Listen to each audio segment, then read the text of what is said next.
100% Hard AF Seltzer is now live in over 2,500 locations across the United States. We're now available in Florida, Georgia, Alabama, Tennessee, North Carolina, Ohio, and Texas. Go to hardafseltzer.com today, click on the store locator, enter your city or zip, and find the nearest location closest to you.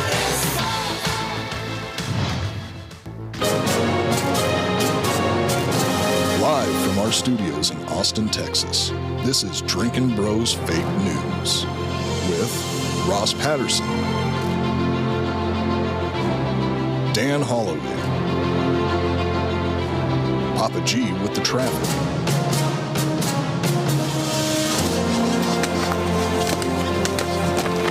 How you feel? Not good. Yeah? field reporter Hot Bob, and Delco Dan with sports. Welcome to Fake News. Yeah! Welcome to Drinkin' Bros Fake News, everybody. Bringing you the realest, fakest news of the week. Took a little shot of that ketone IQ. I'm rocking now. Daddy's rocking today. Speaking of rocking, our good friend Ryan Mills from Hard AF Seltzer's out in these streets. They're doing a tasting tomorrow. With we've been hiring Drinkin' Bros with all the money from WeFunder.com/HardAFSeltzer. You guys have been investing in the company, and we've been hiring you. So Emma will be there tomorrow. And her boyfriends, Drinkin' Bros listeners, we've hired them on to do tastings all over the states. Yeah, he was in the 82nd Airborne. He's was he? Temperature guy. I think he was in 3rd Brigade. Good-looking people. Yeah, he's a good-looking good-looking dude, people. yeah. Both of them.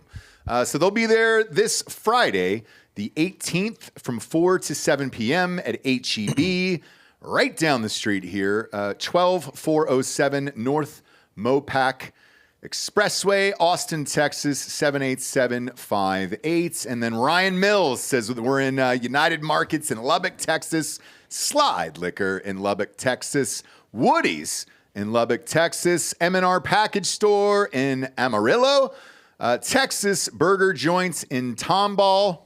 Probably saying that wrong, but I love it. Ant's Beer Cave in Austin, and then Congress Express in Austin. All of those in the great state of Texas. But we're hiring across the nation right now, knocking them down. Just hired somebody else in Florida. We've hired about 13 or 14 employees. Once we pass this SEC audit, we will open up another round of funding here shortly, hopefully by November 1st. So you can get a chance to sign up and actually own part of the company, because the new flavors are fire, dude. Holy shit.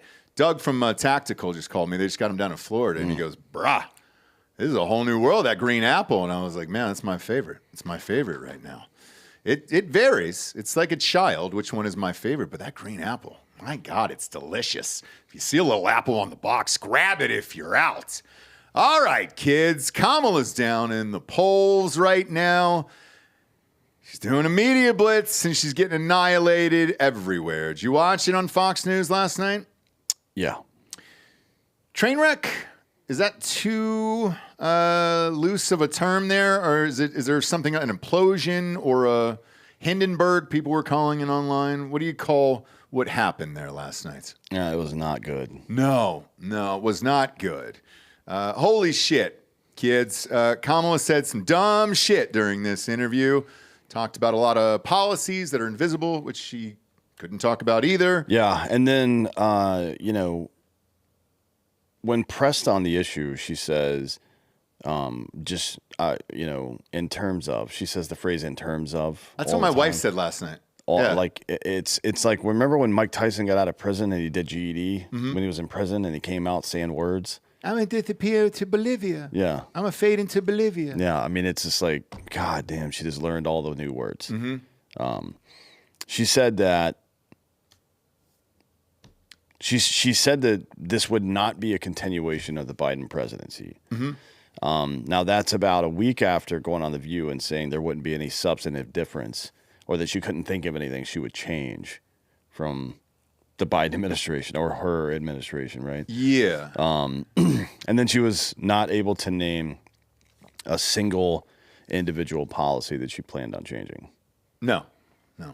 She kept referring to her website, and if you want to read it, the hilarious part about it was she goes, it's only 80 pages, so just go there and read it because we know Americans love to read 80 pages. Just tell us what you're going to do. Now, with this, a lot of people were asking, hey, why is she going on Fox News in the first place? When you're down this bad in the polls, you got to do everything you can possibly do. Shit. I would be shocked if we don't get a call for her to come on fucking Drinkin' Bros, to be honest with you. Well, because you got to hit everything now. She's been, her campaign has been hitting up Sean Ryan about coming on his show, which is a fucking mistake. Yeah. I mean, look, you know, you got to do what you got to do, I guess. If you're down, like, obviously their internal polling is not good. It's bad. Yeah. Otherwise, they wouldn't be doing any of this. They certainly wouldn't be reaching out to Sean Ryan, who is like, he's not even Republican. He's libertarian / anti-government. So you bring a Marxist that doesn't know anything into that room, that's a problem. Rogan, she's hit up. I mean, Rogan, I don't know, could go well for her. Her talking for 3 hours, though? Yeah. So you know what happened last night, right?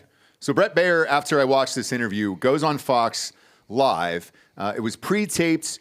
Apparently, they were trying to pre-tape it for a 6 p.m. slot, which is kind of the sweet spot for news. Anywhere from 6 to 10:30 p.m. is kind of the sweet spot over there for Fox, and local and national news as well. And people were bitching yesterday, myself included, that this shouldn't be pre-taped and it's bullshit. Well, we found out the reason afterwards is that they weren't sure if she was going to be on time because she's been late to a lot of these things. And look, let's face it. If you're going to be late to this, it shortens down your interview. So his interview was supposed to be, roughly 45 minutes. She didn't show up till 5:15. No. It got cut to 25, and then they pressed it to 27. And then her handlers were off screen just saying, "Get her out! Get her off the fucking stage!" Yeah, somebody somebody that was in the room. I was having a conversation with yesterday, and they're like, "Yeah, her team was panicking. We've got to get her out of here." Landing a plane. That was like, it was like Sully landing a plane on the foot. They're like, just go find something. Everybody's going to die. Yeah. It was bad. I mean, Baier went on another Fox show right afterwards and said, yeah, her team was like, I had to I don't remember what the phrase he used was. Like land the plane or what the fuck. He said it was a hard stop and they were trying to get him out of there and they, all that other shit. If I'm Bret though, and we've done this on Drinkin' Bros before. You go until they fucking pull you out of there. Because we've had some publicists, like in our headphones and things like that, say, hey, my client's got to go. They get the next thing or whatever. But if they're having a good time and it's a big guest, you want it to go long. I don't really give a shit about pissing off a publicist. Yeah, I don't know what the fuck he cares about pissing off Kamala's team. She's not going to the White House anyway. I mean, he kept pressing it, but it's pretty funny. But referring to it, of like, I'm getting a hard stop, Fuck them. Yeah. Make them physically come on camera and grab her out of that chair. Yeah. You go until that point. Well, my favorite part of the entire interview, and is, but the reason it was my favorite is because it just demonstrates how completely incompetent this person is, was when, you can just play the video, actually. Yeah. Bob, for the first link in this story. This is the worst answer to any question given to a politician that I've ever heard in my life. Let's hear it. Literally. In office for 3.5 years. And Donald Trump has been running for office. But you've been the person holding the office. Come on. Madam You Vice and I President. both know what I'm talking about. You and I both know what I'm talking about. I actually don't. What are you talking about? What I'm talking about. You've been in office for 3.5 years. And Donald Trump has been running for office. I'm going to be honest with you. I'm kind of retarded. Yeah. And Donald Trump has been running for office. Cut this video. I don't know, some great. You just American said hero, is one of the most insanely idiotic things I have just ever died. heard. At no point This guy, in didn't he your die? rambling, incoherent response Pretty sure he did, were you even close to anything that could be considered a rational thought. about. You and I both know what I'm talking about. I actually don't. What are you talking about? And when we all sing happy tunes and sing Merry Christmas and wish each other Merry Christmas, these children are not going to have a Merry Christmas. How dare we speak Merry Christmas? How dare we? Yep. James Downey's still alive. Oh, good for him. Thank God. Good for. Well, I mean, Thank God. I don't know if God had anything to do with it, he'd probably be dead. To be honest. Well, he's one of the best writers of all time. Big comedy writer. Yeah. So, and then around, if you want to go, but you can find a link and watch the whole thing on Fox's website. But around 17 minutes in, she fucking loses it completely and starts yelling about, he's talking about the enemy within. Like, yeah, dude, the people that are weaponizing the DOJ against the American public, yeah, that's the enemy within. But he's talking about the government. Yeah. Our own government is the enemy within. Yeah. She was like, he's talking about American citizens. Like, okay, well, murderers are American citizens too, rapists. Yeah, there's a ton. Yeah, there's a ton out there, and they need to die too. All right, I'm going to send you the clip, Bob, via direct message on X. Am I calling it X now? This is the first time I'm actually calling it X rather than Twitter. It's Twitter. All right, still Twitter. You can pop that up here, Bobby, and play it for the people at home. Talked about locking people up because they disagree with him. This is a democracy. And in a democracy, the President of the United States, in the United States of America, should be willing to be able to handle criticism without saying he'd lock people up for doing it. Talked about nobody buys any of that. No. Right? No. Just a very odd. That's where she started to go off the rails, and that's when her people started waving at Bret to get him out of the room. Go. Now, look, it's not just every person on Earth who thinks she's retarded. You know, it's also Biden and Obama. Yes. Yes. You guys may have seen a video of Biden and Obama talking at RFK's Kennedy's mom's funeral or whatever. Yeah, it's curious. I wondered what they were talking about. And we've got this video. Okay. It's also the one next to that. So that's the pic of it there. And for those of you who haven't seen this, Obama was there, Bill Clinton was there, and so was Joe Biden. And they were kind of huddled up, speaking together. However, it wasn't mic'd, so you couldn't figure out what they were saying. Well, it turns out there was a mic. There was. Okay, so play that. Yeah, let's hear it. So is Kamala doing okay? Nope. She's down, Joe. I think they found out that she's retarded. And now we're basically fucked. Trump is killing us at the polls. So, yes, we're going to lose Joe. Damn it. Wait. What if I come back to run again? As candidate? Yeah. Well, let me put it this way, Joe. The only person in this world who is even more retarded than Kamala Harris is basically you. So, no, Joe, on, man. you're Just not going give back another in. shot. Let's let it all play out. Okay, we'll talk later, Joe. Okay. Women looking fine up in here. Okay, so that's obviously not real. No, but it's fun. But you can imagine what it would be like. So people were kind of curious about it, actually, about what they were saying. So the New York Post hired a professional lip reader. Okay. And it turns out that Biden was complaining to Obama that, quote, she is not as strong as me, she being Kamala Harris. And then Obama agreed and said, yeah, that's true. Unclear what, if anything else, they figured out about what they were saying. Well, what I heard was they were talking about the poll numbers. So that part of the fake video was true, and what's going on right now, and if there is a shot, and according to another article I read, they said no, I don't see a path or something to that nature. And if you look at this, and we'll go back to what we said with Uncle Laser yesterday when we were talking about that interview over on Tucker Carlson with Mark Halpern, he said exactly the same thing. And they forced him out. Biden didn't want to leave. Pelosi was the one that was heading it up. Homegirl then stepped in and was like, great, we'll do the 25th. I want to fucking do this job. And she figured out a way in where Mark Halpern, who is completely down the middle, said, dude, Joe would have had a better shot at this if they could have just hit him and kept him in the fucking basement again after the debate. And then maybe the media would have took over the same way they're taking over for Kamala, saying she's great. That's what Mark Halpern saying that is fucking stupid.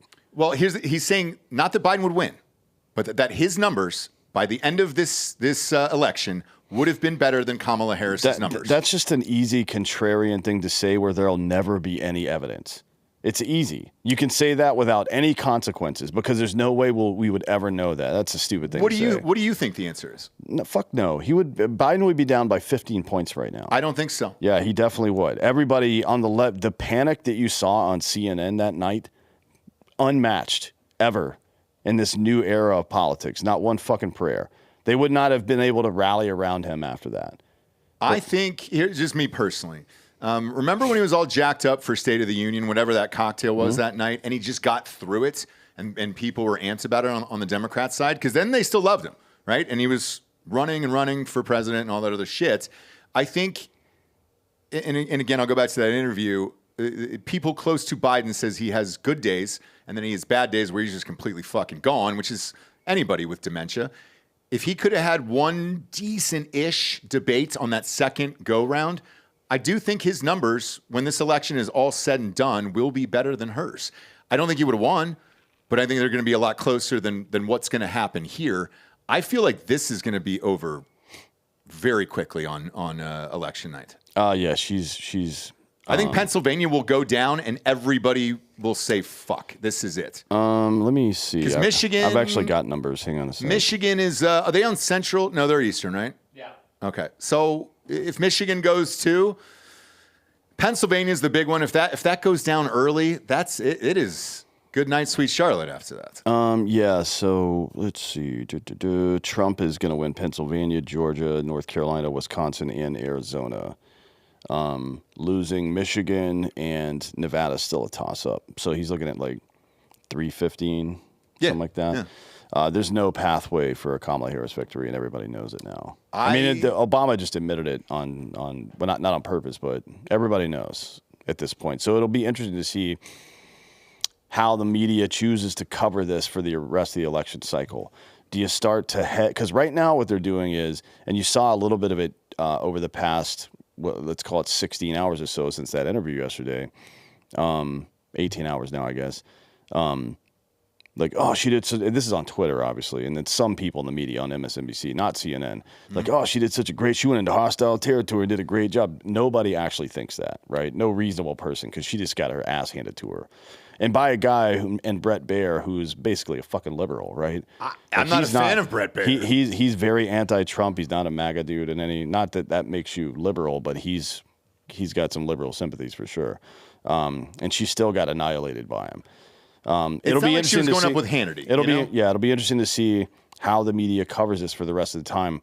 At what point do they do what they did to Biden and realize that's a loser and decide, well, we got to start thinking about 2026 and how we're going to fucking take the House and blah blah blah, or whatever the fuck they're going to do. They always pivot at some point. It'll be curious to see when. Well, I know what the pivot is in her campaign right now, and they're saying that Trump is out of it and that he has dementia, and that they're trying to paint him as the new Joe Biden.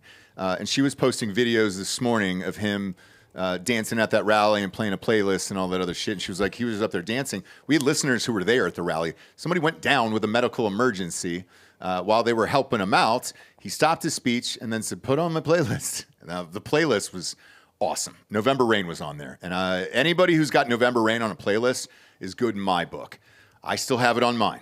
I love that goddamn song, and I'll listen to it anytime, anywhere. Don't give a shit. But that's not going to work. We're 18, 19 days now away from the election. It's full panic mode. The other thing she was saying is that Trump is canceling interviews with NBC. He didn't do 60 Minutes. You can pull up her tweets. What is he hiding from? That was going out this morning on Kamala Harris's Twitter page, if you want to pull that up, Bob. And for me personally, I think you have a lead. Why would you go and do NBC right now? Why would you go and do any other fucking leftist show that could potentially hurt you? Keep the lead. Just keep going. Keep doing the rallies. Yeah. There's nothing that can hurt him. That's what I think. But even if there was, why risk it? People that watch CBS and ABC for their news, which by the way is not that many anymore, comparatively, they're either rage watching and already are going to vote for Trump, or they're fucking leftists and they're never going to vote for Trump no matter what. So who cares? I mean, I guess it's a waste of his time to do it, but it's not a threat. I just don't think, why give up the clips or the sound bites or anything else like she did last night? Because now these sound bites went around the world. It was trending number 1 last night, and then all through the day. Right now, number 10 on Twitter is Kamala's Trainwreck. Why risk a soundbite that you don't need? Because he's Donald Trump and he does what the fuck he wants. That's the reason we're voting for him. I get it. And if he stopped doing it now, that would call into question his character. I wouldn't, me personally, why I wouldn't go on NBC. Whip it, because, well, he's Donald Trump, though. He's going to. He's going to whip out Jumbo and throw it on the table. That's just the way it is. Just the way he operates. He doesn't give a fuck. No, I know. So, look, I know. I'm just saying from a strategic standpoint, let her twist in the wind with all these fucking interviews, because he did do it after Biden's debate. Remember that? He disappeared for a good 2.5 weeks. For Donald Trump, that's a goddamn lifetime. And he just said, all right, let's let everybody fucking implode here and figure out what's going on.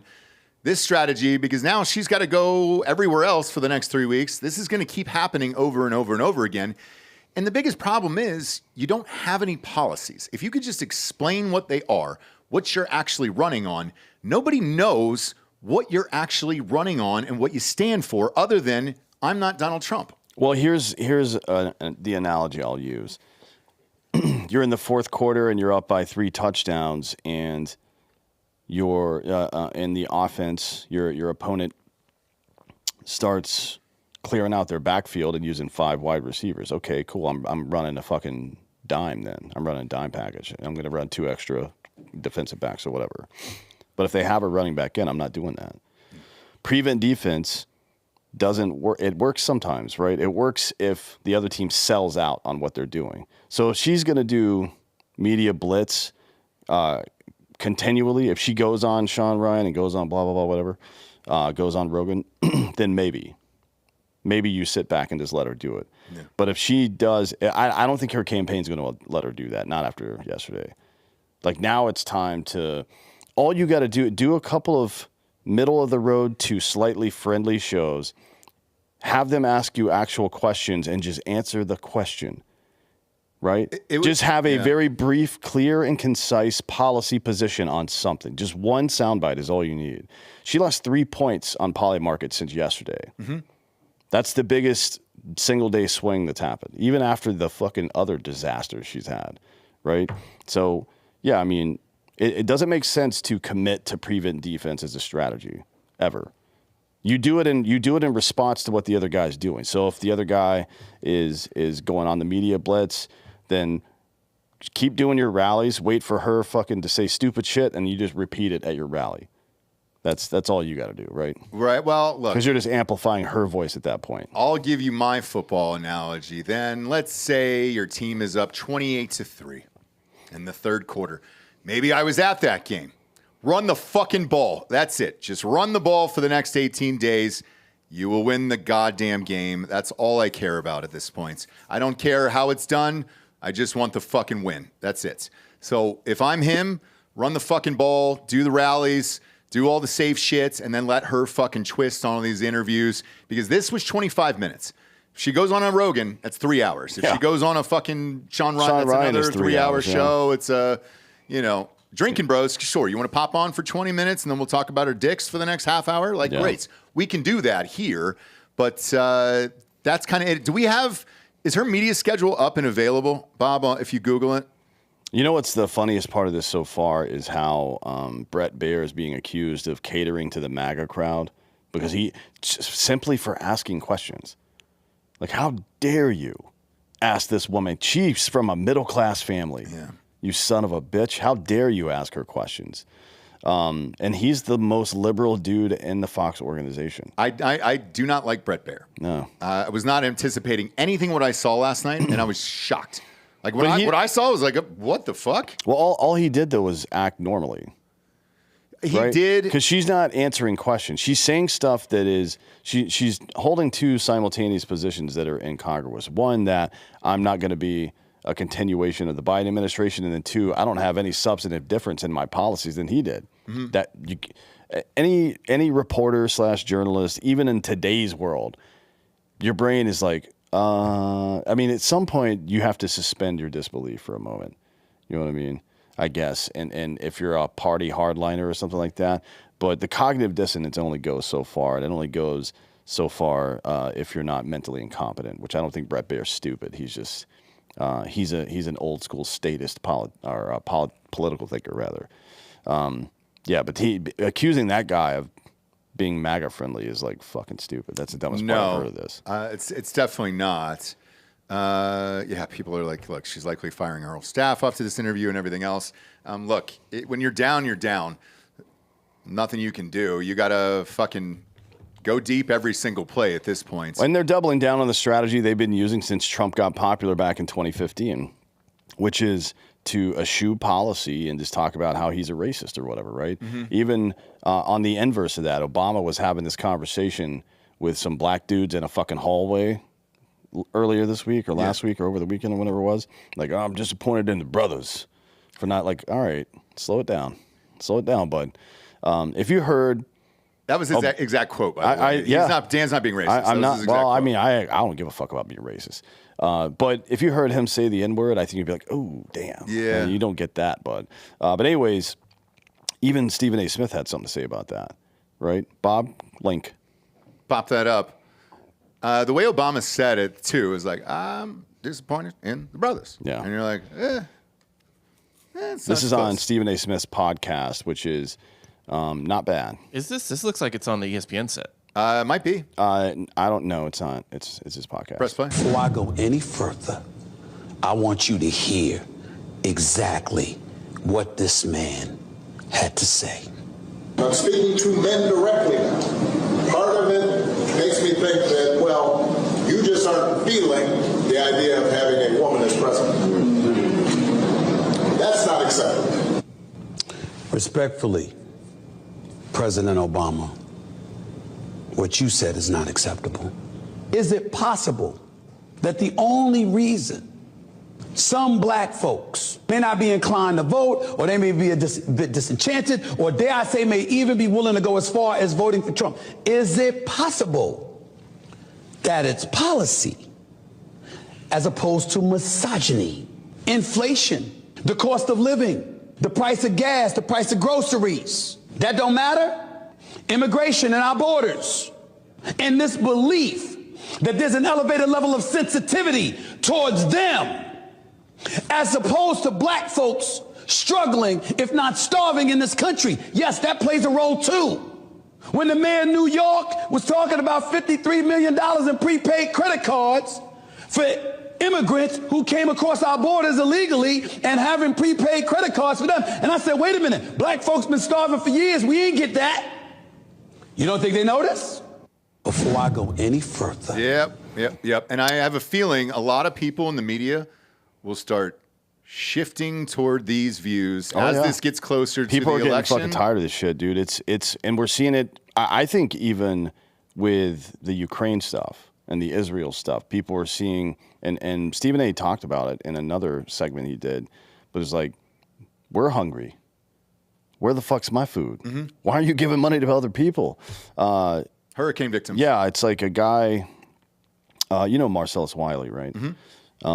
Someone that follows me actually posted on one of his threads here about Trump. He was talking about the same thing. Marcellus was talking about the same thing. It's like, this is Joe Biden saying you ain't black all over again, basically, right? And the guy said, his name's PJ Paul, I feel like Donald Trump treats black men like they're complete equals, which people have been conditioned to interpret as disrespectful because of the culture of low expectations and blah, blah, blah. Trump gives equal respect and offers opportunity. Marcellus Wiley says it certainly beats 2 straight elections of Democrats telling me I ain't black if I don't vote for him. Yeah. And that's, like, you can't fucking take food out of people's mouths and then call them fucking disloyal. That's, you can do one or the other, I guess, but you definitely can't do both at the same time. Even the hardest line people are going to be like, oh, what? I'm sorry, what the fuck did you just say to me? Especially, you know, black dudes who, that's a lot like Latino culture or Arab culture, a fucking machismo-driven culture, right? Not like fucking all the white pussies around these days. There's still some of that old school machismo culture in there. You can't fucking talk to people like that. I think this is going to be a fucking blowout, to be honest. I did too, and I think the other part, as far as like being offensive, what he was saying is, you're telling an entire race that they have to vote for this one party and this one candidate over and over, and that they're too stupid to actually make their own decisions and think for themselves, look at the policies, hear each candidate, and then make an informed decision. That, to me, is where shit really gets offensive, where you're like, God damn, dude, you're just telling a whole fucking race they're too dumb, and they need to do what you're saying because that's who's going to take care of you. No, let them figure it out for their own. That's fucking nuts to me. But yeah, I have a feeling the next 2 weeks, as we're really heading down the backstretch here, you're going to start to see more and more people turn. And then exactly what happened to Biden after that debate, when the results come in that night, there's going to be a hard look in the mirror from all these people on the left, Rachel Maddow and everybody else. I think she'll still be on the soapbox of Trump and the country's poison and everything else. Yeah, the MSNBC crowd will be like, Trump stole the election. I guarantee you. I think the numbers will be too big. And if it's a close election one way or another, then yeah, you could probably. Well, then they'll blame it'll either be Trump stole the election or they'll blame the voters. Oh, I tricked everybody. Like, he was already president for 4 years. You know exactly what you're going to get with him. Yeah. You can't say that. You can't say that people don't know what's coming. He's already done it. He's already been in the White House. What the fuck are you talking about? We're looking at one of those rare cases in American history where we do have 4 years of this guy. Didn't get in the second time. Now he's going to probably be in the next time. So yeah, you've got a track record to run off of. And 16 to 20 was pretty goddamn good, except for the goddamn pandemic. Next up, Israel kills Hamas leader, Hamas terror chief Yahya. Is that his name? It was. Yeah. It was. Now he's now he's got a hole in his head. Yeah, Yahya Sinwar has been killed during an Israeli military operation in the Gaza Strip.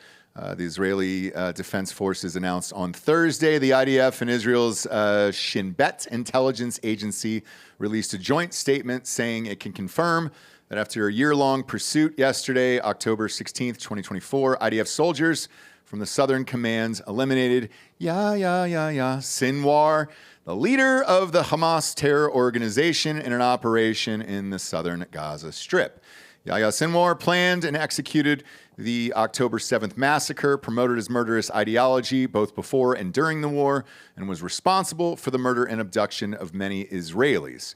Yahya Sinwar was eliminated after hiding for the past year behind the civilian population of Gaza, both above and below ground, and Hamas tunnels at the Gaza Strip. So it's not just the Jews who dig tunnels. No. It's the Palestinians, yeah, too. It's a Middle Eastern thing, I guess. Yeah. He's dead. By the way, there's photos if you want to on Twitter all over the place if you want to see this. Can I see one, Bob? I know we can't probably post it, but I want to see it. Of the dead body? Yeah. Well, Bob, why did you say it like that? About the killed terrorists is what you used to say, dude. Yeah, he's just got a giant deepen up that hole voice on the left side of his forehead.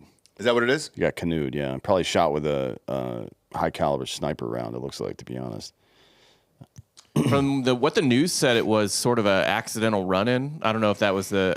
Yeah, I don't know. I mean, some special operators ran into him and just fucking lit his ass up. We got a dope pic there. Oh, yeah, look at that, dude. You got to zoom in to see the face. Hold on. Zoom in for that for me, Bob. Oh, wait, you can't put that on screen, right? Yeah, don't. Yeah, don't put it on screen. I mean... Yeah, you can see there. He got popped right in the fucking faux head. Or that could be an exit wound, too, if it's a small. That's totally an exit wound. That's got to be. It's coming out. Yeah. It's coming out. Yeah. So he got popped in the back of the head. Good for him. Man. Good for him. Another dead fucking Gaylord. Yeah. Why do good things happen to bad people, you know? R.I.P. or whatever the opposite of that is for this fucking guy. These motherfuckers in Israel are efficient, aren't they?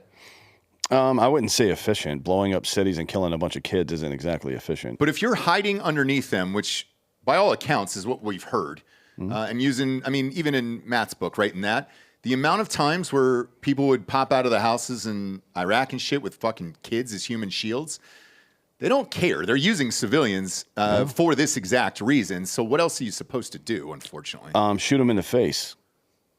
But if you could, how do you get to him? I mean, they shot this guy in the face, it looks like. Shot him in the face, yeah. What you don't do is drop bombs on fucking infrastructure buildings, hospitals, and shit like that just because there are terrorists there. I don't give a fuck. I don't want to hear any of your fucking justifications for it, whether you've been in war or not. I would never do that. Not one part of me would ever even consider doing that, frankly. Yeah, people have come after you for that. They can suck both of my fucking balls and my dick at the same time. Fuck you. You got to... Winning at all costs is fine, right? And then sometimes in old school war, some of it couldn't be helped, I guess. Like dropping bombs on Japan, that was probably the right move. I think people estimate that it saved about 16 million people, something like that. But this shit, in fucking 2024, when we can put a bomb up a fucking fly's ass, not one fucking prayer that this is okay. But I'm glad this guy's dead. Fuck him. Yeah. And just like you can hold a nuanced position on pretty much anything if you've got fucking balls and you're not a coward. That's it. But for these guys, I mean, they're just going systematically and just wiping out everybody over there. What's the next move? To kill everybody in Hamas. Everybody. Well, who is that exactly? So is that wives, kids? Like, what does that entail? And that's what the question that everybody's asking right now is: when do you stop over there? Well, I don't know what they're thinking, plan wise. I don't know if they're going to. Jasmine says, when you launch rockets from the top of a hospital, that's no longer a hospital. Well, if there's children inside, yeah, it's still a hospital. You've never been in war, so shut your cunt mouth. Anyways, certainly they want to wipe out all of Hamas. I understand that as well. They should. The question really at this point is whether or not they're going to annex Gaza entirely and move people that were living there before somewhere else. I don't know what the legality of that is, frankly. I have no idea about international law. I just don't know anything about that. But not that we follow or anybody else follows international law anyways, right? I mean, we just do what we want. Well, who's going to stop us? The UN? Who's going to stop Israel? Nobody. Mm-hmm. You know? So I don't know I really don't know what they haven't really telegraphed exactly what they want to do yet, to be honest. Like I normally you would have some kind of obvious and public strategic goal, overarching, not obviously down to the small bits, but you would have like, hey, we're going to do this, and then that operation will be done, which is what you're asking. Yeah. Because that's a normal question to have. I have no idea. What would you do? I mean, I would, if people are on the other side of a small fence and they were constantly launching attacks at me all the time, I'd probably want to move them out of there, right? That's just me. Yeah, tough call. Like, I remember when Kid Rock said, hey, we should drop a bomb on 40,000 civilians or whatever the fuck it was over there. Kid Rock's never been in a fight in his life that he didn't have fucking private security to have his back at, so I don't want to hear from him ever. Right. And so when you go into that, the only thing that I can really go back to is, because you were there, not me, obviously. I was fighting the war in Italy at home here. At Olive Garden. Against manicotti shells. Yeah, manicotti, and there was some fettuccine Alfredo incidents and a lot of stuff, a lot of hell that I went through.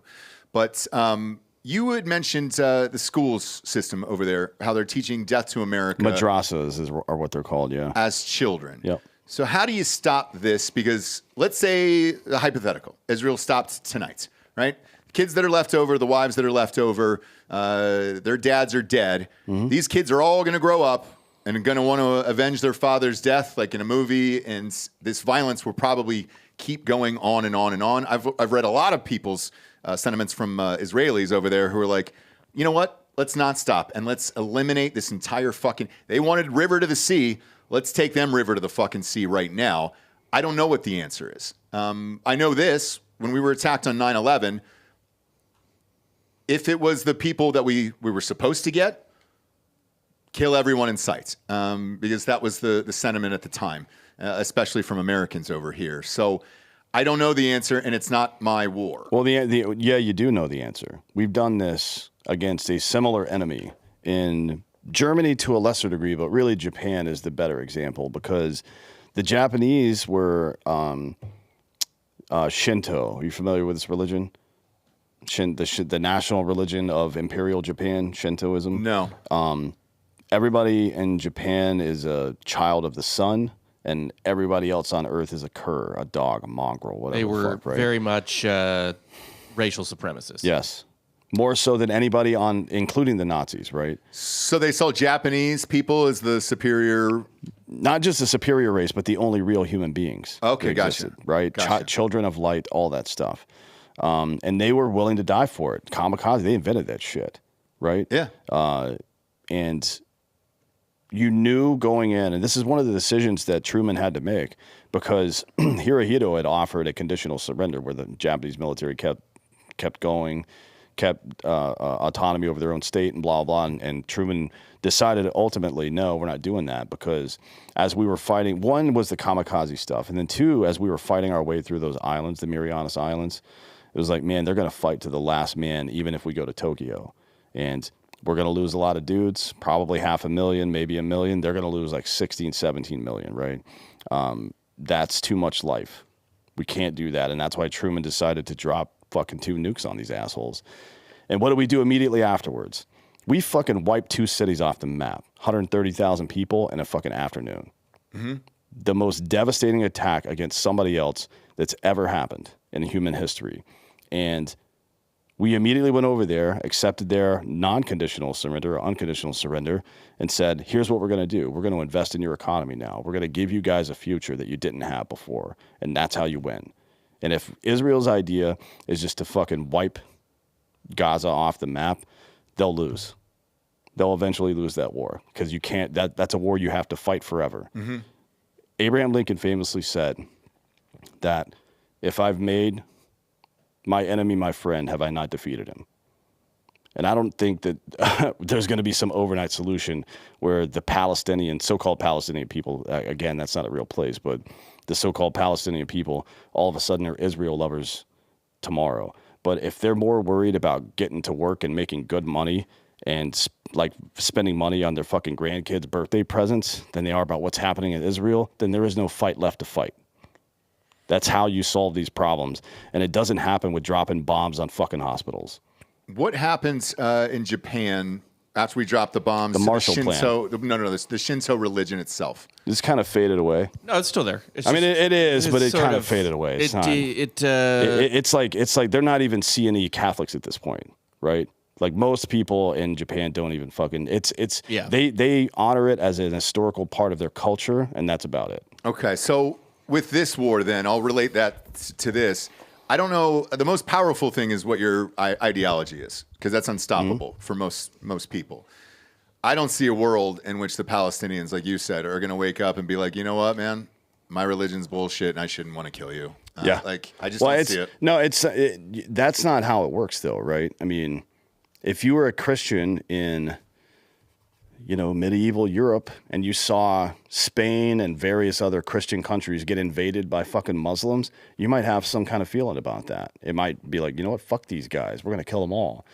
And then a couple hundred years later, you're like, I don't even remember who those guys were. Mm-hmm.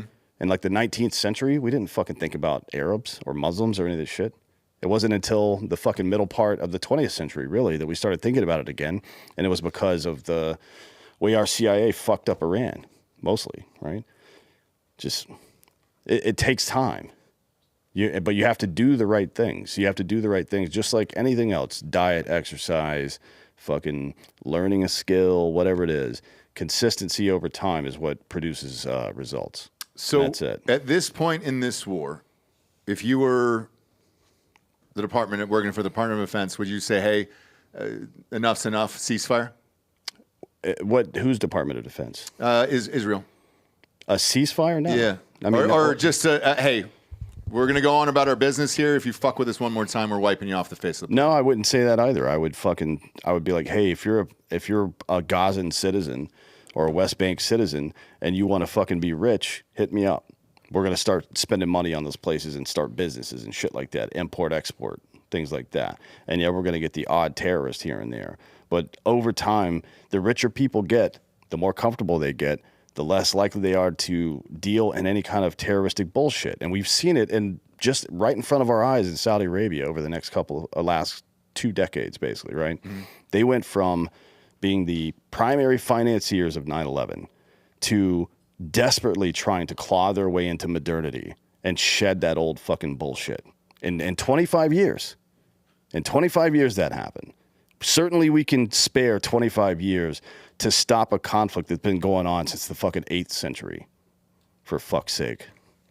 Yeah, I'll be curious to see how it shakes out. I don't think they stop, though. That's just my guess. Like Israel, I don't think they stop. They'll keep going. I don't know who else is left. I don't really care what on Israel the board does. of whatever the fuck they call it. It doesn't affect my life in any way. I don't give two fucks what Israel does. Me neither. Frankly. But if they do evil shit, which they've done quite a bit, I'm going to call it out. But killing that dude was not evil. Yeah. He was evil, and killing them was well within their rights. Well, it looked like he was comfortable. Looks like he was comfortable there. Let's see if you got those 72 virgins. Yeah, I couldn't see underneath the rubble, but maybe he was sleeping on a ghost bed from ghostbed.com/drinking bros. They're going to love this ad read. 50% off. Just like that guy. He's half off. Half off every item in the entire store. That is mattresses, sheets, pillows, adjustable bases, mattresses for RVs, weighted blankets, the massage topper, which is nice. You just plug it in. Put it on the ground, you can put it on your bed, you can do whatever you want with it. It goes upsy downsy all aroundsies, and it comes with a remote control. That's nice. And the new Venus Williams collection is also half off as well. Head on over to ghostbed.com/Drinkin' Bros today. Enter that promo code Drinkin' Bros at checkout. Doesn't matter how many items you put in the cart. You're getting them all 50% off. Then you're going to see a box to check. It says, hey, would you like to stretch this out over 3 years? Yes, I would. If you have decent credit, you can do it. Brand new bedroom set's about $45 a month over there. Same price as a Disney Plus bundle package. For whatever that's worth out there, fuck it. Money's not real. Stretch it out. Your comfort is. Go to ghostbed.com/Drinkin' Bros today. Get yourself a brand new bedroom set. Next up, is it a Chechen? We got a Chechen terror attack coming? Is that what we're doing now? We got another country popping up? Fucking Well, you remember... how many fucking countries? Jesus Christ. Well, this we'll get into it. So yesterday morning, about 9 to 9:30 a.m. Eastern, 4 men with 2 rented trucks with plates 1-800-RENT fitted to fix power lines were seen cruising around in Black Mountain, North Carolina, which is a fucking dope place. It's or great. It was. I don't know what condition it's in now. It's not in great condition now, but it was beautiful. I used to go up there as a child all the time and hike those mountains. According to someone with knowledge of the region, this is a government employee of some sort. I'm not going to get into details, but the men were walking around a scene speaking Slavic languages to each other. They were wearing uniforms that read Cablecom on them, and then they had the logo of a company called Utilities One. Now, if that sounds familiar, that's the same company the men worked for who were shot by a JSOC colonel a few months ago outside of Bragg. Remember that story? Oh, yeah. Where that colonel clipped, shot at a guy and then clipped another one. Same uniform. Really? What the fuck are they doing here? Well, they were stopped by members of the military and asked who they work for individually. All 4 of them gave different answers to that question before leaving the area kind of rapidly after that. They all huddled up at their truck and got in the truck and drove away from the checkpoint. This was either a penetration test of U.S. forces in the disaster recovery area, or they're scouting for a fucking terrorist attack. Right? I mean, there's no other option here. So, who is Utility One? This company that we're talking about. It's in Moldova. Well, it's registered as an American company in New Jersey, but it's out of Moldova. It's started by a Moldovan and it has multiple Russians on its board. It's based in New Jersey. The CEO traveled to Miami to avoid something. I don't remember what it was, but there's an employee called Ramzan Darev, Daraev, and he is on some kind of, I think he's on a fucking terror watch list. The VP in charge of infrastructure is Igor Galkin, Galkin, another Russian guy, and then a Moldovan,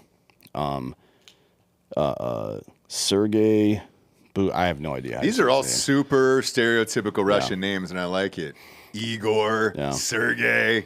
And then a co-founder, Alan Patron, Alin, Alan. So they're being contracted by a company called Brightspeed, which has a $2 billion contract to upgrade high-speed internet and 5G networks throughout that area, throughout the southeast area.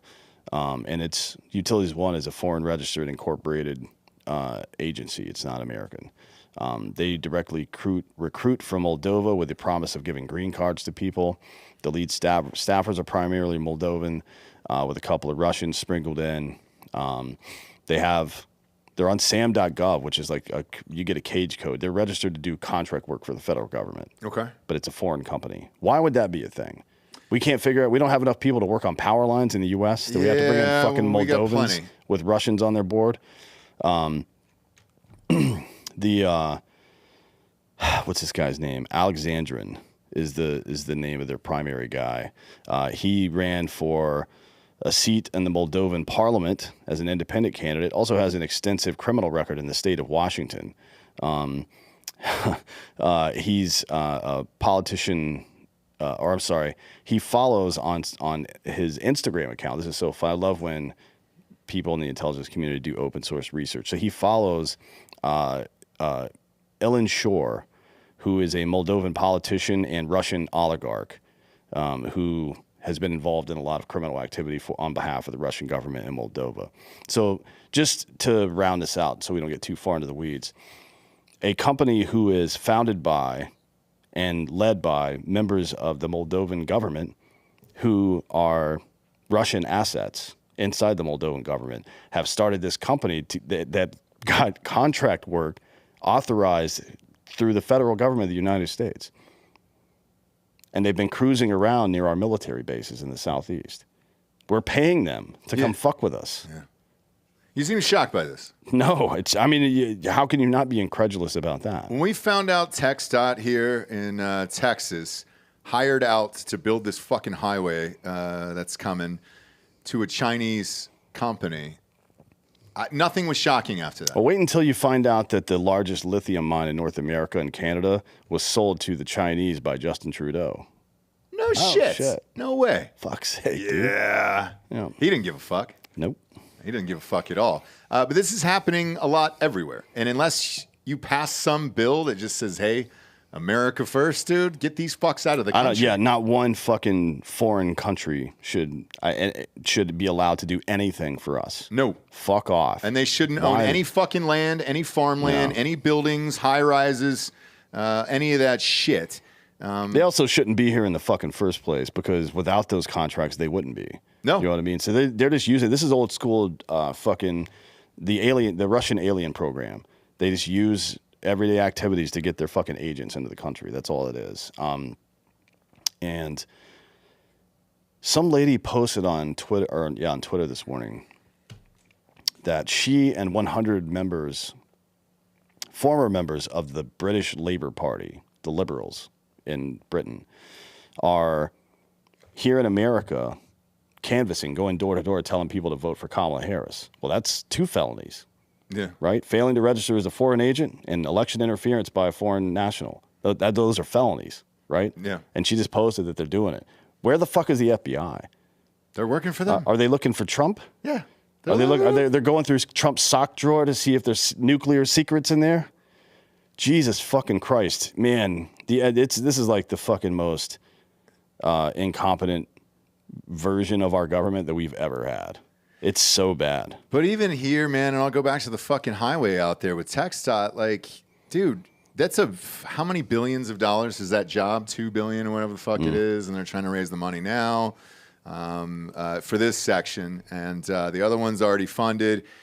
Great, man, that's going directly to fucking China. Not only was that approved by Governor Wheelchair here, but then it's a federal highway, so they got to fucking take that to the feds to get the financing for it, and everybody was cool with it. Texas and our fed was like, yeah, China, man, fuck it. Like, there's so many fucking jobs that people need. Like, it doesn't make any sense to me. I mean, shit, especially with the way things are going now. You're looking for a side hustle, and it might be at mybookie.com. Promo code Drinkin' Bros doubles that first deposit all the way up to $1,000. Get off the couch and get into the action today with mybookie.com. Talking gambling, kids. All right. Every fake news show Mondays and Thursdays, I give my picks. I'm always on fire on the fake news shows, so I want to keep the streak going here. Bob, I want to get your thoughts on this. NFL game's wonky tonight. It's Saints versus somebody else that's shitty. Broncos, yeah, it's 37.5, gross. Denver -3, gross. Half these teams are out with injuries. Gross. I don't like any of that. Drinkin' Bros Tickets says the tickets are $30 down there in New Orleans. Gross. I'm switching over to baseball tonight. Okay. It's my favorite time of year. I am all in on the Yankees tonight at Cleveland, and I think they might sweep this series. Yankees are hot, that's for sure. Judge is finally hitting home runs. Stanton's hitting bombs, dude. Their big three are going bombs away here. So I'm all in on the Yankees tonight. I think they go up 3-0. Cleveland has a pitching advantage tonight for sure with Boyd. Not that Schmidt's bad. I don't think Schmidt's ever pitched in the postseason. I kind of think Cleveland gets one here, personally. I think they're going to get one, and it might be the next one. But tonight, I think the Yankees are hot, and they're going to go bombs away there. I would take. I mean, that's fair. The Yankees are on fire. If you're just looking for value, plus money home team, why not? Yeah, that's where I'm going with this. And then are the Dodgers playing as well tonight? Or is that tomorrow? No, they're playing tonight as well, yeah. Damn it. What a great time to be alive. So It's my favorite part of the year. Yankees game starts in an hour. So if you're going to bet soon. Well, I got the fucking phone right here. So, and then the Doyers are on tonight. I think the Dodgers lose tonight. I think the Mets come back and tie this tonight. Quintana's been dealing in the postseason. I like that.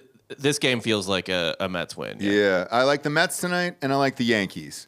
Now, if it's what I think it is, and it's going to be New York, LA in the World Series, Ohtani against Judge and the boys, my God, dude. Everybody in the world will be watching. We just saw the ratings from, what was it, Japan? Yeah, 12.9 million people in Japan watched the game, 7.5 million in America. Yep. So they're all in, and I'm all in on the Yankees tonight. Well, you're skipping over the most important game of the night. Which one? Well, the Broncos and the Saints. No, I said exactly what I needed to say about that. Give me the Broncos all day in that, by the way. I know, it's gross, Spencer though. Rattler, fucking... No. I think Spencer Bonix is who you're going to go with tonight? Over Rattler? Rattler's going to have the best game of his career tonight. He doesn't have a choice. Yeah. I mean, fuck, dude. He doesn't need to do that much. He does. There's a lot of injuries on that team. Olave's out. Olave's out. So is their other wide receiver. Shit. Yeah, I think he's out for the season, actually. Shaheed, yeah. So basically, Shaheed is out for the season. I mean, think about this. Like, it's Spencer Rattler's first career start, and it's on a short week. I think he started last week, Bob. Did he? Yeah. Yeah, he did. It wasn't great. Wasn't great, but both be. receivers are out, so it is what it is. Who cares? You've just got to hope that he pulls it out. I am. I don't want to get the tattoo. On Drinkin' Bros Sports, I have to get a tattoo with Derek Wolfe if the Broncos get to 10 wins. They got 3, for Christ's sakes. They shouldn't even have that. But bet with us or against us on mybookie.com. Promo code Drinkin' Bros doubles that first deposit all the way up to $1,000. If you're a day one homie, they're giving you extra incentives if you got to reload. The Ohio State game wasn't great for me last week, so Daddy had to reload. But now I'm Silver Elite over there on MyBookie. I'm a fucking animal on that site. I love it, dude. I'm back. I won all the Monday night NFL bets, for Christ's sakes. Go to mybookie.com today. Next up, DOD is preparing for war with Americans. A new federal directive authorized last month that could potentially legalize military action against U.S. citizens on our own soil is worrisome. According to Representative Andy Harris here, a repube out of Maryland, who told Newsmax on Wednesday the Biden-Harris administration updated DOD Directive 5240.01 on September 27th to include provisions authorizing lethal force in certain circumstances when assisting civilian law enforcement. Harris told the Chris Salcedo show? Who the fuck is that? No idea. Did I even say it right? Play the Mexican music, dude, in case he's... Thank you. Chris Salcedo! You gonna blast this fool or what, Halls? I don't know. He might not even be Mexican, dude. Let the music play out because I've earned it. I've earned it. This is very worrisome, they said. I think there's a reason why, it's released kind of without Congress being around, without publicly saying that we have a real change in Department of Defense policy. But this is very scary. I was willing to keep reading over it, Delco, for the record. Okay? It's old host Chris Salcido! Yeah! Glass is full, Holmes. There was like this white guy, and like he came out of nowhere. This white boy, what do you look like, man? I don't know. He was like kind of skinny or something. Smiley. And then they fucking pull Ethan Hawke out of the bathtub. I know my fucking training day, dude. Right? Now, Salcido. So this is exactly what the Democrats said Trump would do, and now they're doing it. I mean, this means after an election, they could declare a national emergency and literally call out the army in the United States, because all you have to do is declare a national security emergency. Well, shit. Harris added, and that the Democrats are unwound enough if they lose the election that they would do that.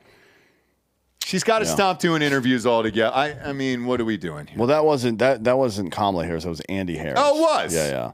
That said that. Now it wouldn't surprise me if it came out of her mouth. Yeah, just for the benefit of the doubt's sake, a lot of people have been talking about using the military to interdict drug cartels at the southern border.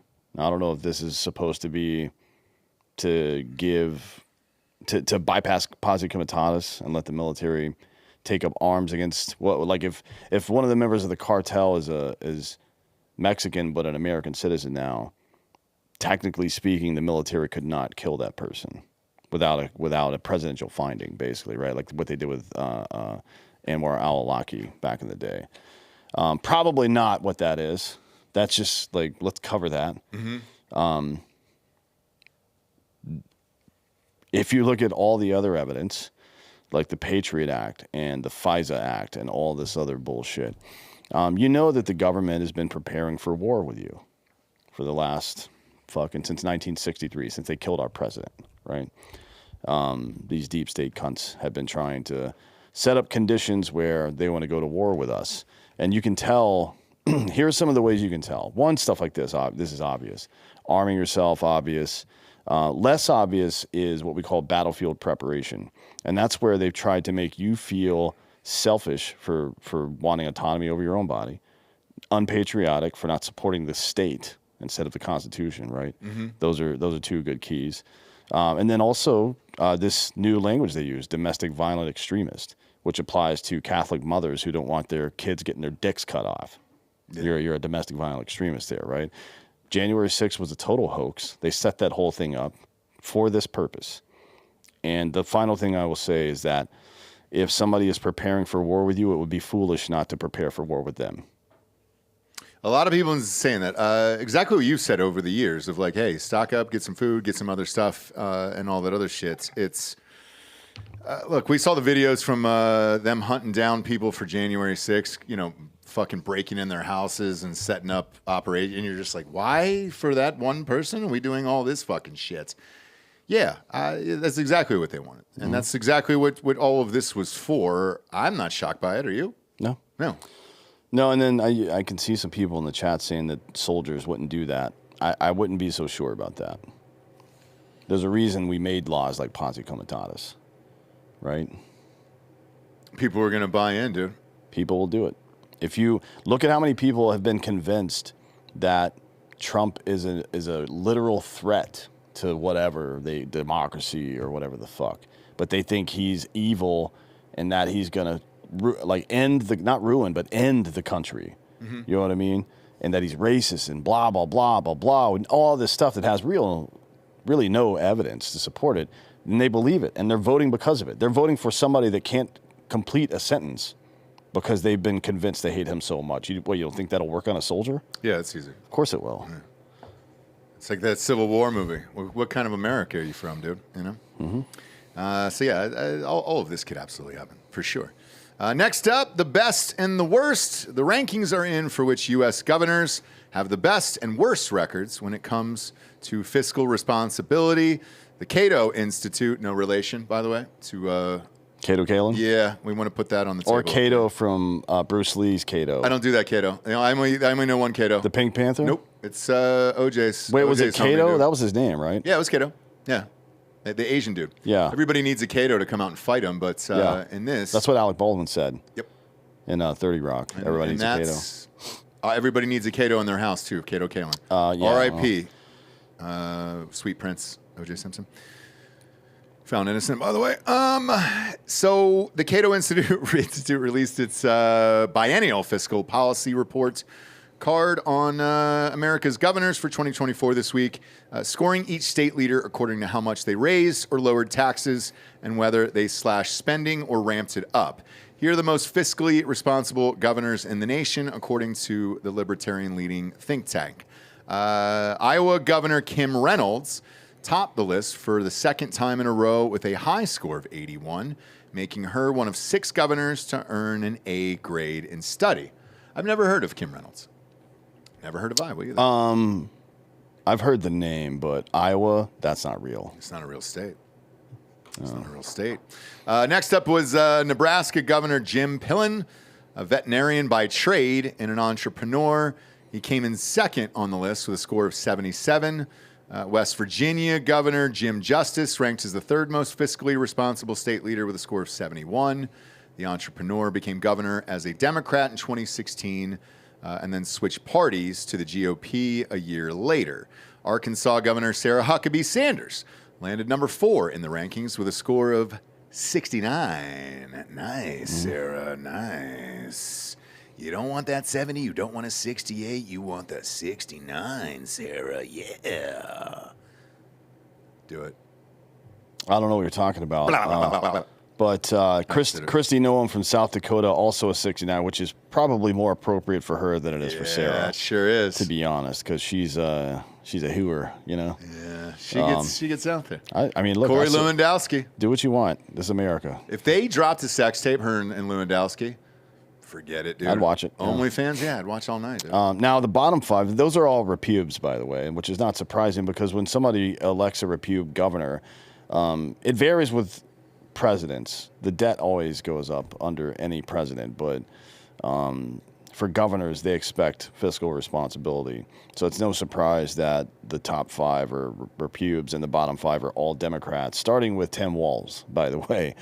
He got an F, a 19 out of 100. Walz deep? Yeah. And then Tony Evers in Wisconsin, who's a fucking mongoloid, was at 34. Delaware Governor John Carney, Jay Inslee in Washington, who's incompetent as shit.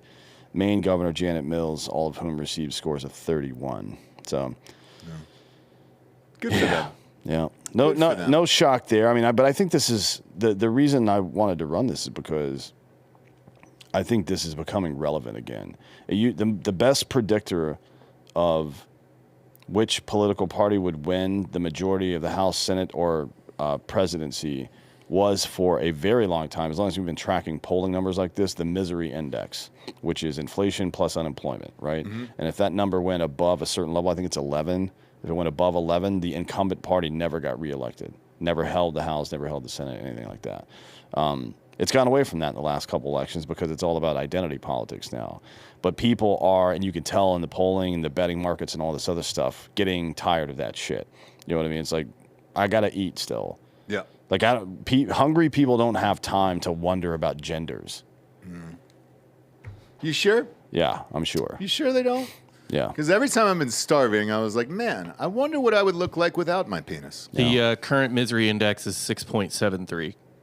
No, it's not year over year. It's collected for the administration. 4 years. For the 4 years. Like adding every year together? Yeah. Oh, okay. And then an average it. Yeah. And then they average it out after that. But look, we've all been feeling it here. And also, you can't. I haven't talked really, to one person who isn't. The way it's calculated now is different now as well. So that probably has something to do with it not being a good indicator anymore. Because again, inflation, as it's published by the government, no longer includes energy or housing costs for some reason. Yep. Weird, you know. And then, of course, unemployment doesn't include people who have left the job market entirely. I think the true unemployment number right now is like 9 or 10%. Did you see the new crime report that was finally that's the released? last story, Yeah, that was fucking awesome. Yeah. And we'll get to that as well. But look, when you're in there, you can just change the language of everything and kind of do whatever you want and then figure it out afterwards. I like that graphic, Bob. What was that? Numbers. It's for the death metal band. Misery Index. Oh, put them up on screen. I don't know who they are, but I like this. Misery Index. Well, we're on YouTube. We can't. Yeah, play we the can't song. play it, but I'll listen. Just know Misery Index. I'll listen. To I will that listen to it because it's a really great website. It's like a fucking. That's a really great graphic. Is that on screen right now? It's some wonk nerd that started Pop a it metal up. band. I love it, dude. Misery Index. Fuck those grocery prices. Fuck your energy crisis. I bet if you looked into real data now, there probably would be some trend indicator over the last maybe 2 or 3 cycles, but it's hard to say. I mean, it's mostly identity now, and you can tell. Just ask anybody that is voting for Kamala Harris. Just ask them why, and 80%. It's she's not Trump. Yep. Like, okay, cool, man. Live your life, bud. Yeah, 80% will say that, and then abortion. I guarantee you. Those are the 2 reasons. Those are the only top 2 reasons there. Next up, advertising-wise, we got our good friends from Black Buffalo. Love Black Buffalo. If you're an adult, age 21 or older, and use nicotine or tobacco, I want to tell you about an American success story and Black Buffalo's award-winning nicotine pouches. Black Buffalo's nicotine pouches are not only they're not owned by Big Tobacco. They're an independent company proudly built right here in the good old U.S. of A. for 21 and up adult consumers. Black Buffalo was built by dippers with decades of smokeless tobacco use. They believe the market wanted tobacco alternative nicotine products that offered the best of both worlds. Bold flavor, full pouches. What are they made of? Well, it's pretty simple. Cured edible green leaves, food-grade ingredients, and pharmaceutical-grade nicotine. Most importantly, there's no tobacco leaf or stem. Black Buffalo. It's all about the history and tradition of dip, but they understand the convenience and discretion modern-day consumers are looking for. Black Buffalo's nicotine pouches give you the versatility to consume discreetly but still keep the ritual with flavors dippers love. Mint, straight, wintergreen, all proudly made in the U.S. of A. So if you're 21 and older, consume nicotine or tobacco, and want to join the Black Buffalo herd, head on over to blackbuffalo.com to learn more. You can order nicotine pouches online, and they ship directly to most states, or check out their store locator to purchase pouches at thousands of retail locations around the country. Black Buffalo Tobacco Alternative. Bold flavor, full pouches. And then I got to read the warning. This product contains nicotine. Nicotine is an addictive chemical. Black Buffalo products are intended for adults age 21 or older who are consumers of nicotine and tobacco. Next up. Well, this next one is about Tren de Aragua. Hit the music. Yeah. In Colorado, again, there's 4 different complexes. There's 4 different complexes that they've taken over. There's new video of them, like, shaking people down and beating the fuck out of an employee there because he wouldn't give them money or some shit. Some people went on vacation and came back, and fucking these goobers are staying inside of their fucking houses and shit. No way. They just went inside their apartment building. They just like fucking squeezed on in there. Like, oh, you're going to your grandma's house this weekend? I don't mind if I do. But I don't think the mayor is denying it anymore there, which is pretty funny. But this morning I found out that it's happening in San Antonio as well. Stop it. There's a fucking apartment complex in San Antonio right now that is overrun with Tren de Aragua. And it's the question, I suppose, because you remember the sheriff of Bexar County, right? Mm-hmm. At the DNC convention, talking about how secure the border is and everything and all that stuff. Yeah. All right, cool, dude. At what point are we going to send in some pipe hitters and just murder all these people? What are we waiting for? They're not Americans. Nope. It's a foreign gang. Yes. That is taking over, like this is like Grand Theft Auto San Andreas or something, taking over parts of our cities. No, kill these people. So the beauty of this was, so Vance is on, it was ABC or NBC, I forget, one of the morning shows or whatever, and this woman, this old blonde chick, was just like, It's only a handful. It's only a handful of cities. And he goes, do you hear what you're saying? That you're just willing to give up, Americans are just willing to give up their apartment complexes? Because it's only a handful. No. If that dumb bitch lived in one of these fucking things, she would never say that in a million goddamn years. Do we have video of this, Bob? Well, here's picture. Yeah, there's video of this dude getting roughed up, and then there's pictures of his face afterwards. This is an employee of the hotel, or the apartment complex. He's probably the maintenance dude or some shit. Yeah. And they're just fucking wailing on him out in the hallway there. Holy shit. Man, they're really lighting that motherfucker up. Yeah. And then here's his face. Okay. So Jesus Christ. They whooped his ass. That's an American right there. Yep. That we let some foreigners come into our country and beat his ass in his own home. Mm-hmm. That's who we are as a country right now. So when Trump says something like "Make America Great Again," and these fucking gaylord liberals are like, "It's already great. What are you saying? America's not great?" That ain't great. Nope. Having some fucking illegal immigrant gang member come into our country and beat the ass of one of our people should be an immediate death sentence for everybody involved. Immediate. As a matter of fact, if we had any balls, we would send a fucking JDAM to the place this motherfucker came from, right? And salt the earth after we're done. I don't understand why we're not sending in police, military, whoever. I mean, San Antonio's... Well, it's because city councils and mayors are pretending it's not happening. Because it's politically expedient for them to ignore it right now. If they want any future in the Democratic Party, they can't stand up to this. Because everybody in the Democratic Party at the top level right now is responsible for it. And if they stand up to it, that's admitting that fucking Kamala Harris fucked this country up. So let me ask you this. This guy. Show his picture one more time, Mo. The guy got the shit kicked out of him. This guy shows up at the police station, probably, to report this. Mm-hmm. Why aren't the police going in there and doing anything? Or are they not allowed? Like, how does that work? I mean, allowed, it's a sheriff. The only person that can stop a sheriff from doing what they want to do is the governor and state police have to come arrest that sheriff, right? So when did this happen, and what's the update? This was earlier this week. Okay. And I don't know. I haven't heard any updates yet. I just heard about this. This is in Colorado. This was last week, actually, I think. But the thing in San Antonio, I just heard about this morning. Okay, gotcha. Well, Colorado's going to let it continue because they've not done anything. So that's not going to happen. Again, the sheriff of Baier County, and if you want to look it up, it's Bexar because of Mexicans,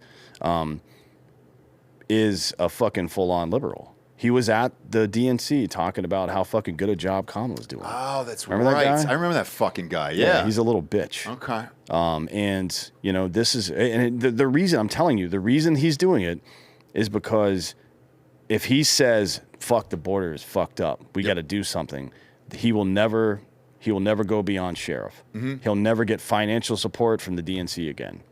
But you do have to run for sheriff in your local district. So, like, if he's up for it right now, you can vote that out of there if you want to in San Antonio.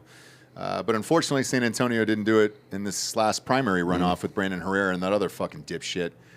Who is that fucking soft serve who ended up Tony winning? Gonzalez? God damn it, I hate that guy. Fucking hate that guy. And that soft serve one, you know? At what, $13 million from some fucking war chest of won by bullshit? like 450 votes or something. I think it was 315. I mean, that's nuts to me. Yeah. Next up, FBI lied about the crime data here.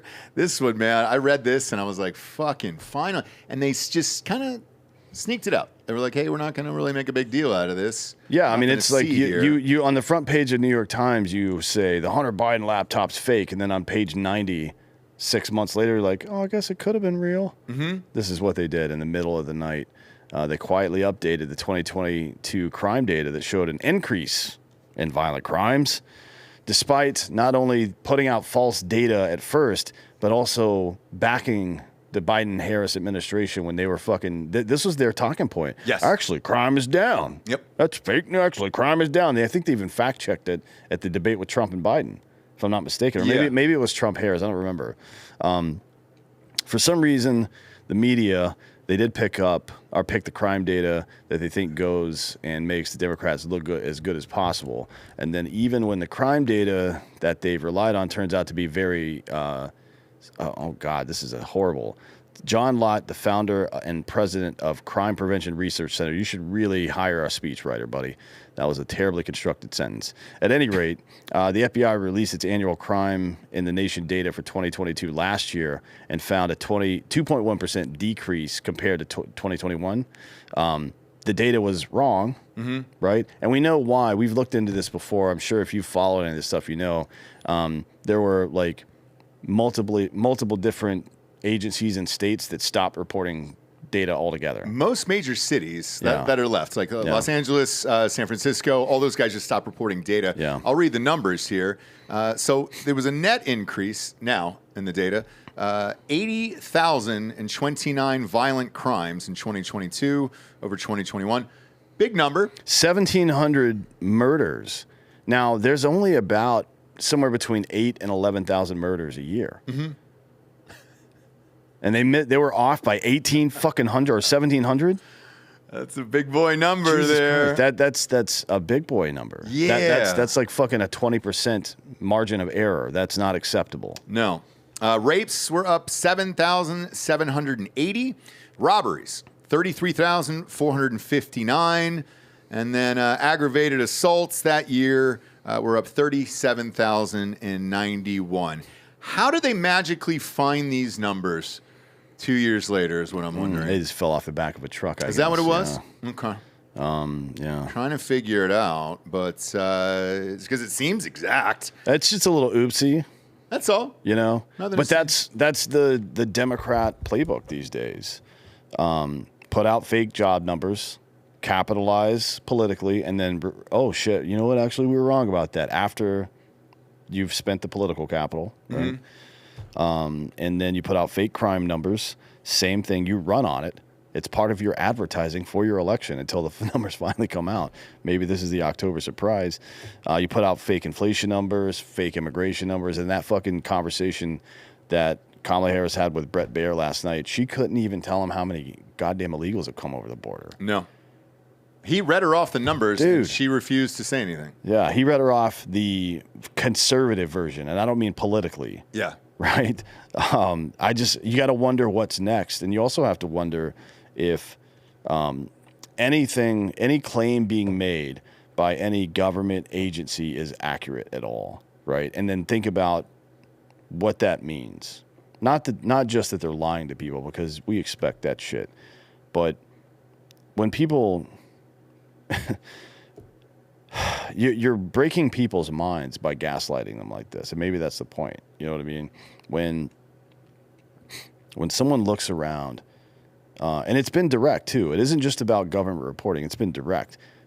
People like Don Lemon, for example, he will interview somebody, like this man on the street stuff or in a town hall panel or something like that, and they're like, yeah, life's been tough, man. Dollar just doesn't go as far as it used to. I'm struggling to put food on my table. And he's like, oh, excuse me, actually, the economy's doing good. Like, at some point, that starts to have an effect on people. You've seen people in relationships that have been gaslit for years, and their image of themselves starts to deteriorate, right?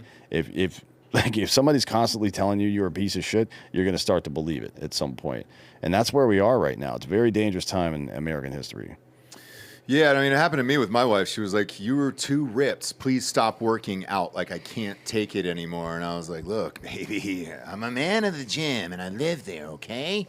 But yeah, this is what the media does, and this is what it's built for right now. And until you dismantle it, what else is going to happen? I mean, well, you don't have to dismantle it. You just compete with it, and it'll dismantle itself, right? Get government out of it. So PBS, the idea that exists is fucking crazy. The idea that the government is paying for a news organization. Yeah. Get the fuck out of here. I know. Not one prayer. End that shit, right? I don't give a fuck about Mr. Rogers' little speech on Capitol Hill back in the day. Fuck him. And fuck all that PBS shit. It was fine until Big Bird started trying to convince kids to cut their dicks off. You know what I mean? This is absolute nonsense. It's get the fuck out of here, man. But they're losing. Yeah. It used to be that all Americans, were getting their news from broadcast news stations, all of their news, or newspapers, one of the two. Now it's like maybe 40%. Yep. And everybody else is getting their news in other places. Now, it's still a market in progress, which means that there's still a lot of junk out there. But competition will solve that. People will stop going to places that tell them things that are wrong. And there's a rumor that podcasts are going to Netflix pretty soon, probably by Q1 of next year. So, yeah, I mean, why wouldn't people with huge audiences go to an app or whatever else? They need the fucking subscribers just like everybody else to keep their company going. So, yeah, dude, CNN is charging. By the way, they're starting to charge on a paywall for news articles. So how much longer can they fucking last? New York Times, same thing. They just switch over to podcasts. Like, it'll change. That'll definitely change. Now, if she gets in, shit, I'll go back to what Elon Musk said of I'm fucked, like platforms and shit like that, because all of this will continue. But hopefully there'll be some regulation on it, because we're still fucking regulator on these goddamn platforms. All right, let's get to the Drinkin' Bro of the week. Bob, bring up drinkinbros.com. That's where you can submit your Drinkin' Bro or Broette of the week, doesn't matter. And we've also got some fine merch over there. What do we got? Oh, is that a new Street Gonzo shirt up? What does that say? Pop that up there. Street Gonzo, live by the pills, die by the pills, 2024. Big fan of that. You can buy that over on the site. Street Gonzo will be airing tomorrow at 5 p.m. Central. We'll see if those guys make it on time. We flew them to the Florida Keys tonight. So it's probably a no, although there's probably enough Coke there that they will stay up late. And then scroll back, Bob. Well, all the hoodies are up. Even it was chilly in Texas today. I got the Hard AF hoodie. Yeah. On, for Christ's sakes there. It's fall. Yeah, it's fall. But yeah, we got all of them. All your favorite college teams are up there. And Drinkin' Bros merch. The glassware's fucking dope, dude. The barbecue set is awesome. And then the Bro Box comes to your house once a month. And that's got fun, flirty new items. This is my fave, and I know you were cooking on it the other night.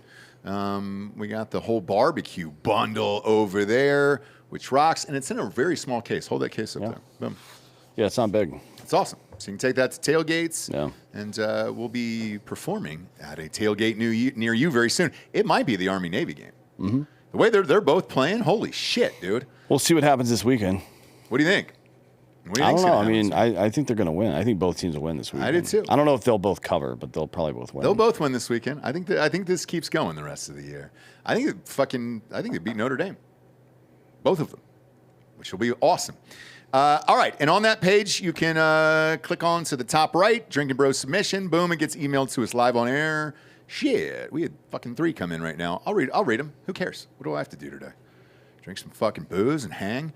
This one was submitted by Johnny Harmon from Kentucky. He's been a listener since 2017. He's nominated Gary Faust. Living. Yeah, we know Gary's living, okay? That we know. No, you haven't spoken to him in hours. That's true. He could have died on that really flight. is like, if the plane went down, though, it would be on the news. Well, I'm not even talking about the plane. He could just drop dead at any moment. That's true. We just filled the fucking fridge with First Forms, the energy drinks and everything. Half of them are gone. Of course. Yeah, of course. Like if you can't see him, you cannot for sure tell me he's alive. That's true. That's technically true for anybody. I know it's technically true for anybody. If you're talking Gary, about, if you're talking about probability, you're right. Yeah. The probability of him being alive or dead at any moment is 1, I think, right? Like either way. So he says his Street Gonzo show on your channel always makes me laugh, and I admire him still working so hard, even with having the horrid condition of butt barnacles. I don't know what that means. I don't either. Is that from What's a butt barnacle? That wasn't in any of the episodes. Maybe it was. What's a butt barnacle? What does it say? Is that hemorrhoids? Well, if you got to click 18, don't put it on screen. Oh, no. I don't think I've ever seen anything like that in my life. Fuck. Well, that's an actual barnacle in his ass. Is that a cyst? What is that? That's an actual barnacle in his ass. Was this a fucking if plant, you go dude? swimming for too long, it looks like Do you a know fucking, Johnny Harmon? Like, this is a plant. It looks like a fucking throw It up looks on like air. a tail. Oh, maybe it is a tail. And he's just squeezing pus out of it. Ah. Well, that's not pus. Fuck. That's a cyst. Johnny Harmon, you fucking piece So how do you of get a shit. cyst on your in your ass like that? Not going to look up. Not going to talk about it here. We'll go on to the next Drinkin' Bro that just came in. Submission from Nick Scott. It was on Time for Pie. Oh, okay. Yeah. All right. Oh. I guess Gary was a guest. Oh, he was. He was on Time for Pie a couple weeks ago. Drinkin' Bro submission. Nick Scott from Ohio, listener for 5 years. nominating Barb Scott. Just Barb, all right. Deceased, it says. I'd like to make my first submission ever for my mother. Today would have been her 69th birthday. I believe that's the same age as Ross. Not true. Not true. That is actually double my age. I'm a tender 33 here. And my dad, alive, thinks it's funny to tell me how they would have celebrated today. She was a rock star of a mother. She hitchhiked to Texas as a 17-year-old with a friend. Quickly realized it was a big mistake and turned around and hitchhiked back. Those are the days, weren't they? And pulled a gun on a guy that was road raging and followed them home. Just an overall badass and an outstanding parent for putting up with all and my sister's bullshit. She passed away in 2017, just 3 months after my wife and I found out we were pregnant with our first child. Happy birthday, Mom. Absolutely. Happy birthday. And again, you can submit on drinkinbros.com. It comes to us live on air, whatever it is, obviously. You just found out. We'll read it. Didn't need to know what a butt barnacle was at all, ever in this life. So, well, you do, though. Yeah, I found out the hard way. Thanks, Johnny. You fuck. Appreciate you guys tuning in. Go to iTunes, rate the show a 5-star, and leave a quick review. Also, head on over to Spotify. It's just a 5-star, and you can walk away.